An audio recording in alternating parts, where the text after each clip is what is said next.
On the original recording of Corcovado, the intro is played, at least the backing chords are played on a piano. So we're going to substitute guitar chords for the piano chords. The very first chord will be an A minor sixth.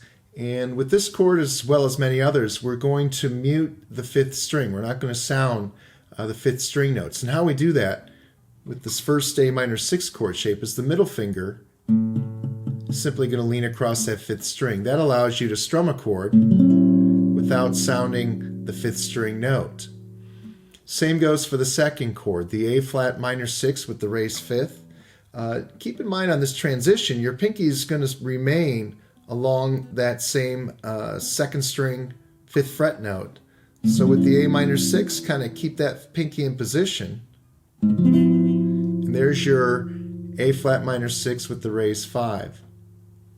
And then we go to G minor seventh. And with that chord shape, we're going to be barred across the strings. And again, we don't want to sound the fifth string. So what we do on this is what I do is I play the bass note and I jump over and I just play the triad there, those next three strings for G minor seventh. And that's followed by an A minor F6 transition. A minor is a standard A minor chord shape. Just these middle four strings are just the A minor triad on the 4, 3, and 2. Your choice on that. And then here's the F6. Then we go to an F minor add 9 chord shape. And with that, the pinky's going to be down on the top string. That's the added 9th degree. And then simply let go or release the pinky for the F minor. So I'm going to back it up a little bit to the A minor, F6, F minor ninth, F minor.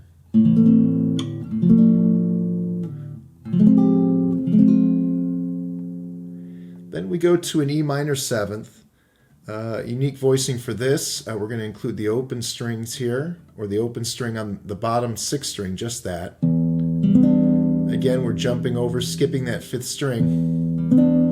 Then we go to an implied A7 chord shape, and key to remembering this one is if you just think about a standard D chord shape, except we're going to do that on the 4, 3, and 2 strings along the 5th fret position. The 5th string is going to be open, and that's the A7. And then the A7th with the flatted 13th, we just throw down the pinky, or put down the pinky 1 fret higher on the 2nd string. Then again, we have a little pause here while the vocals are going, but the key is when we go to the next chord played in the intro, it's going to be a D minor ninth. You want that to land on Corcovado. In fact, the first syllable of Corcovado. And then the last chord is going to be the G9 sus4 chord. And one thing I do, it's a little tricky transition between D minor ninth and the G9 sus4. It's pretty quick, so a good thing to do would be to rehearse it a little bit.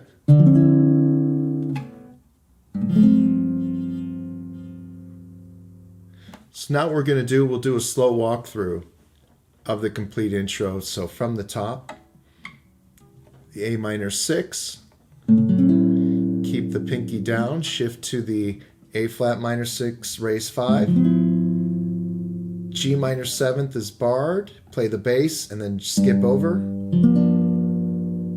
Then the A minor F6 transition, and then the F minor add 9, F minor transition, E minor 7th, and then think D shape for the A7, throw down the pinky for the flatted 13th, land the D minor 9 on the first syllable of Corcovado, and then shift to the G9 sus4 for the ending. Corcovado essentially has 3 sections, an A, B, and a C section. And the part of the song where the guitar actually kicks in after the intro with the piano and vocals, that is the C section. And so it begins with an F minor 7th chord shape, and that's the first finger just barred across the 1st fret. And since now we're focusing on the rhythm / fingerstyle pattern, we got to kind of work on that, and once you get this down, it'll help with the other chord transitions. So here is the fingerstyle rhythm pattern, at least for that first chord. And so on that F minor 7th, what we're doing is plucking 3 strings at the same time, the bass and the 2 melody strings, and then a little back and forth. Let me sound that a little bit better. And then in that measure we shift to B flat 9,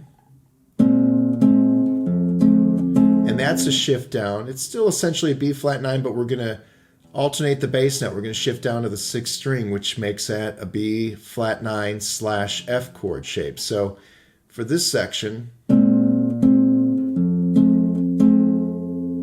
that's the B flat 9 to the B flat 9 / F. Let's do that again. And then we're going to go back to the F minor 7th and connect that to the B flat 9 section. Here we go. Then the B flat 9.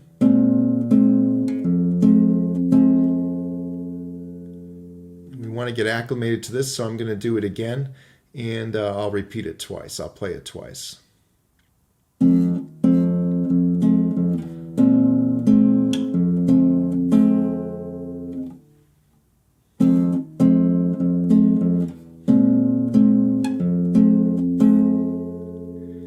Then we're going to go to E minor 7th and the A7 flatted 13th. We've already done these chord shapes.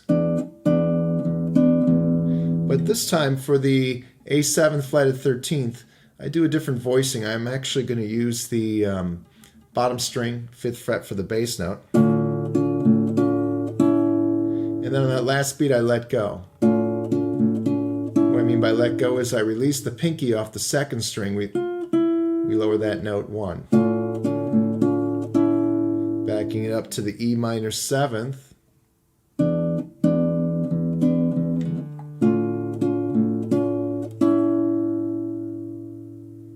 Then we go to, this is what makes it the C section, is we go now to a D minor 7th chord shape. And then that G9 sus4. And again, one thing you'll see in this arrangement, in the song, is a lot of times they kind of do a little variation. They sort of change a little note on the last beat, and that's what happens on the G9 sus4. You're barring your 1st finger across the 2nd and 3rd strings, and with the middle finger down on the 3rd string 2nd fret, we're going to lift that middle finger.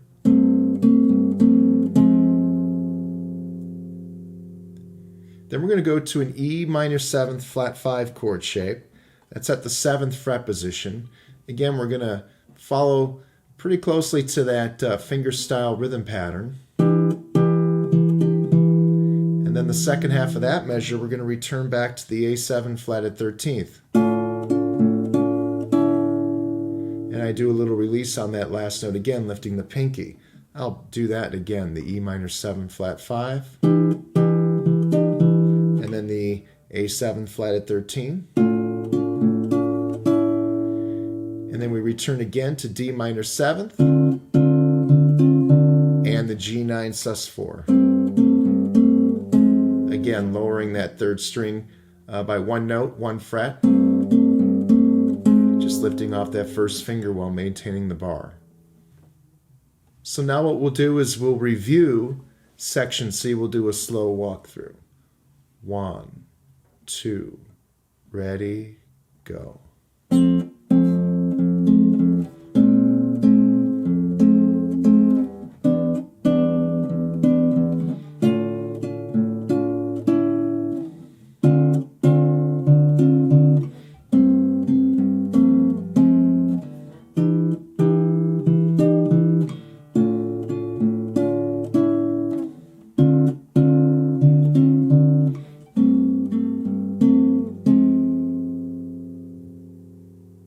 For verse 1, we're going to play the A and B sections of the song put together. And we followed pretty much this progression for the intro. There's a few different substitutions we did.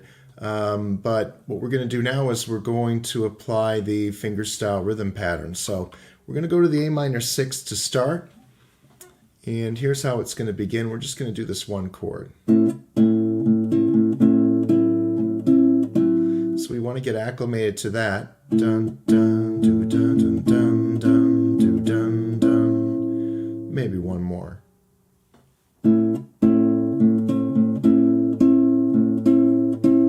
Then same fingerstyle pattern applies to the A flat minor 6 with the raised 5th. Except we're going to do a little drop there on that last beat. Let's do that one more time. What we do is I slide the pinky down just 1 fret. So we're going to repeat that again.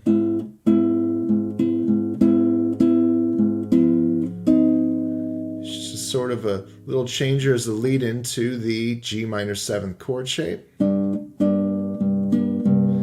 now we're going to throw in a C 9th chord shape. Whoops, let me go back to that.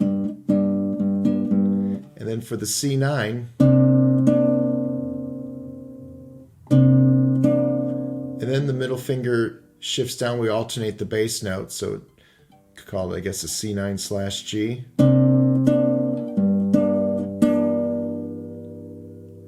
And then we shift to F major 7th. And with this chord shape, it starts the same. In the shift to the F major 7th to the F6, all you're doing is raising your 3rd finger on that 4th string. So you definitely want that tone to sound. It's the only note that differentiates between F major 7th and F6. So backing up to the F major 7th, dun, dun, doo, dun, dun, and then little brush because I want to sound that fourth string.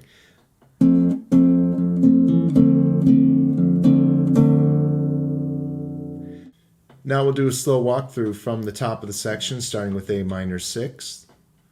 1, 2, ready, go.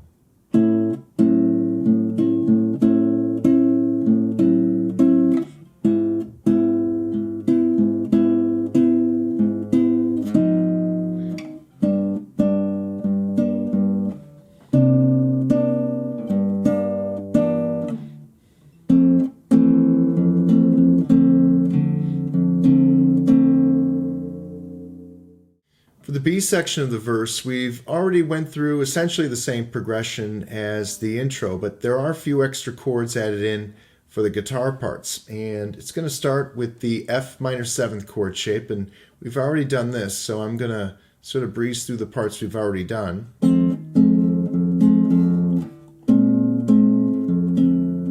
Then the E minor 7th,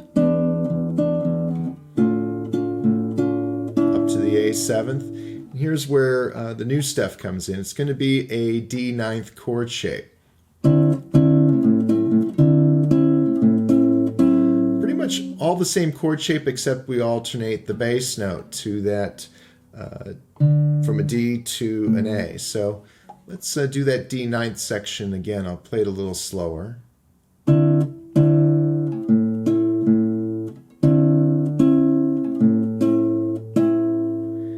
And then we go to the D minor 9th chord. This time it's only going to be for a half measure. Again, we're alternating the bass note. And then we resolve it. We end it with the G9 sus4 deal.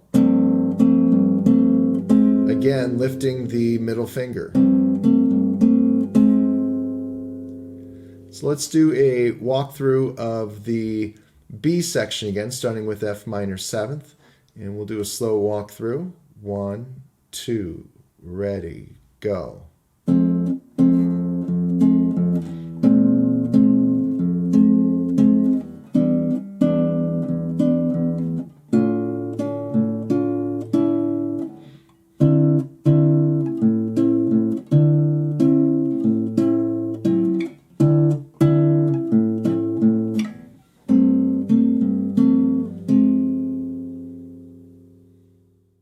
Verse 2 will be combining the A and C sections. Now, we haven't put those two together yet, but we have learned each section individually. So we're going to do a slow walkthrough putting it together.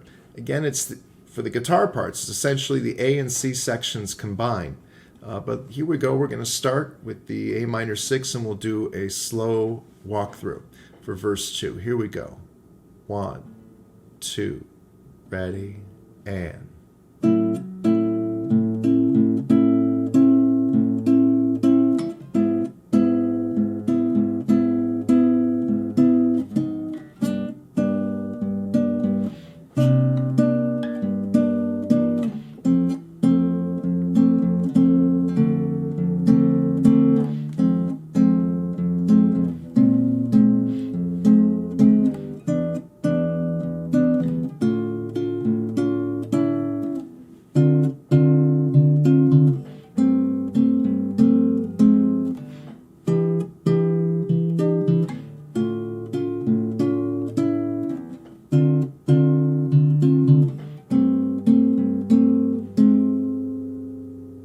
For the ending section, we're going to play 2 measures of the A minor 6 chord, and then we're going to end with a strummed G major 7th chord shape. Again, make sure not to sound the 5th string. That first finger is going to mute, lean across the 5th string.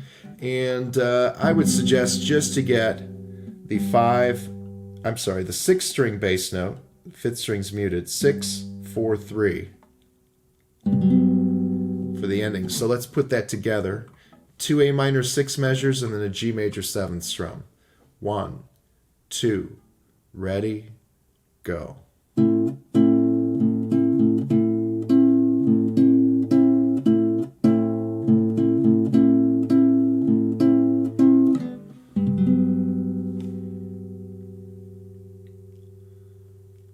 Once you have each section memorized, the final step with this lesson is to put together an arrangement of the song.